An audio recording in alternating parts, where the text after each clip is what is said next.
এদের জন্য অ্যান্টিবায়োটিক আমি আছি, চাপ নেই, একদম প্রমাণ সহ। একটু আগে ভিডিওটা দেখো, বাকিটা আমি দেখছি। কে ভোট দেবে? ওই অলক্ষীটাকে কে ভোট দেবে? অলক্ষীটাকে না ঝেঁটিয়ে এবারে বাংলা থেকে বিদায় করা হবে। No vote Lakshmi, no vote বাংলার এই তোলামূল কোম্পানিকে।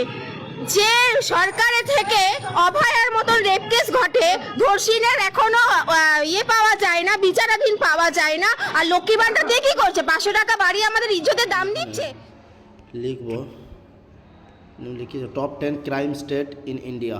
চলো সার্চ করি। সার্চ করা হলো, এখানে কি দিচ্ছে?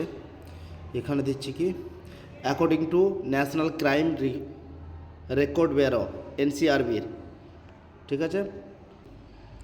তার মধ্যে 1 নম্বরে হচ্ছে কি দিল্লি, 2 নম্বরে কেরালা, 3 নম্বরে মণিপুর, 4 নম্বর হরিয়ানা, 5 নম্বর তেলেঙ্গানা, 6 নম্বর উড়িষ্যা, 7 নম্বর মধ্যপ্রদেশ, 8 নম্বর মহারাষ্ট্র, 9 নম্বর অন্ধ্রপ্রদেশ, 10 নম্বর রাজস্থান।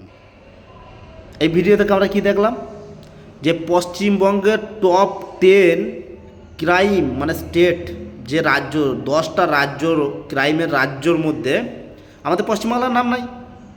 এবং এটাও লেখা আছে যে পশ্চিমবাংলা হচ্ছে ভারতের মধ্যে একটা সেফেস্ট সিটি। দেখেন এটা কী লেখা আছে বলতে, কি এখানে বলছে Uttar Pradesh recorded the highest absolute number of crime against human, while Telangana reported the highest rate per lakh female population। মানে উত্তরপ্রদেশ মানে তোদের যে বাবার রাজত্ব, সেই উত্তরপ্রদেশের বুকে আজকে হাইয়েস্ট র্যাঙ্ক করছে মানে নারী নির্যাতনে, ঠিক আছে। আর তোরা এসেছিস বড় বড় কথা বলতে, এটা আমার কথা নাই, দেখ এটা এনসিআরবির রিপোর্ট।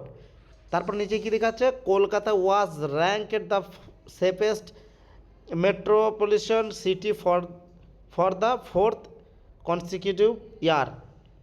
মানে কলকাতা মানে পশ্চিমবঙ্গ, কলকাতা গত 4 বছর বিগত ক্রাইমের সংখ্যা মানে একদম নিম্ন সংখ্যা ক্রাইমের স্থান পেয়েছে আর কি গত 4 বছরে, বুঝলি। একবার দেখে নে ভালো করে। তোকে বলছি অন্ধভক্তের ঝাঁট, শোন আমি বলছি তোকে, বিহারে গত জানুয়ারিতে মানে ডিসেম্বর জানুয়ারির মধ্যে 3টে মেয়ে রেপ হয়েছে, ঠিক আছে। যে রেপ হয়েছে সেও হিন্দু, যে করেছে সেও হিন্দু, বুঝা গেল। সে আবার দিল্লিতে অগুন্তি হয়ে যাচ্ছে, ঠিক আছে, যার কোনো মানে আনগিনাত জায়গা বলা হয়। তোরা আবার বড় বড় ভাষণ মারতে এসেছিস বাংলার বুকে, হ্যাঁ। তোদের বাবারা যে যা রাজ্যের মানে রাজ্যে রাজত্ব করছে সেই রাজ্যের মেয়েরা সুরক্ষিত নেই, হ্যাঁ। যে একটা মেয়েকে রেপ করে তাকে মানে কে করেছে, বিজেপির নেতা কী করেছে, বিজেপির এমএলএ বিধায়ক, সে রেপ করেছে। আচ্ছা, রেপ করার কী হলো, তার জেল হলো। তারপরে কী হলো, 15 লাখ টাকার পরিবর্তে জেল থেকে জামিন পেল। মানে একটা মেয়ের জিন্দিগির দাম হচ্ছে 15 লাখ টাকা। আর তোরা এসেছি বড় বড় ভাষণ মারতে, হ্যাঁ। আর তার পিছনে ওই যে বললাম অ্যান্টিবায়োটিক প্রত্যেক জায়গাতেই আছে। ওই যে একটা যে আইনজীবী ছিল, পিছনে লাত মেরে আবার ঢুকিয়ে যায়, 15 লাখ টাকা দিয়ে বের হয়ে এলো, পিছনে লাত মেরে আবার ঢুকিয়ে দেয়। তো তোদের অবস্থা এই রকম। তেলেঙ্গানার বুকে কী করেছিল জানিস, কুত্তাকে যে গাড়িতে তুলে নিয়ে যায় না, কুত্তা রাস্তাঘাটে কুত্তা তুলে নিয়ে যায়, সেই গাড়িতে তোদের মতো কিছু অন্ধভক্তের ঝাঁটগুলোকে ভরেছিল, বুঝলে। তেলেঙ্গানা সরকার একদম পারফেক্ট কাজ, যে যেমন তার সম্মান সেইখানে, বুঝা গেল, ক্লিয়ার। তোরা বড় বড় ভাষণ মারছিস যে মমতা ব্যানার্জির ওপর, পশ্চিমবাংলার উপর আজ যে আঙুল তুলছিস, তোদের বাবাদেরকে বলকা জুমলাবাজিটা আগে বন্ধ করতে। এই যে 3000 টাকার কাহিনী বলছে, গতকালকে আমার ভিডিওতে যারা দেখো না দেখে আসবে ভিডিওটা, 3000 টাকা টোটালি জুমলাবাজি, 15 লাখ টাকা গায়েব, স্মার্ট সিটি গায়েব, মানে এই পর্যন্ত বহু কিছু গায়েব করেছিস তোরা।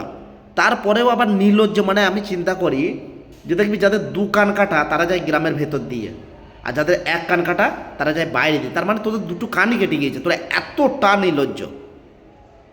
মণিপুরে কার রাজ্য, মণিপুর কার শাসন, মণিপুর হচ্ছে বিজেপি শাসন। মণিপুরে 1 বছর নয়, আজ 2 থেকে 3 বছর আজকে মণিপুর জ্বলছে। তোর বাবাকে বল আগে মণিপুর ঠান্ডা করতে, তারপরে না হয় পশ্চিমবাংলার কথা ভাবিস। পশ্চিমবাংলা আমরা বিন্দাস, 500 টাকাটা বড় কথা নয়, লক্ষ্মী ভাণ্ডার দিল না দিল তা কোনো ম্যাটার করে না আমাদের। কিন্তু আছে তারা জিনিসগুলোকে যাচাই বাছাই করে তারপর কথা বলে, সব অন্ধভক্তের ঝাড়। তোরা জিন্দিগিতে শুধরাবি না। তারপর কথা কটা যদি ঠিক বলে থাকি অবশ্যই কমেন্টে জানাবে, আর আমার পেজটাকে ফলো করবে এদেরকে এইরকম প্লাই করার জন্য। ঠিক আছে, ঠিক এইভাবে দেবো, প্রত্যেকটা জায়গায় এভিডেন্সের সাথে দেবো, দেখে নাও একবার।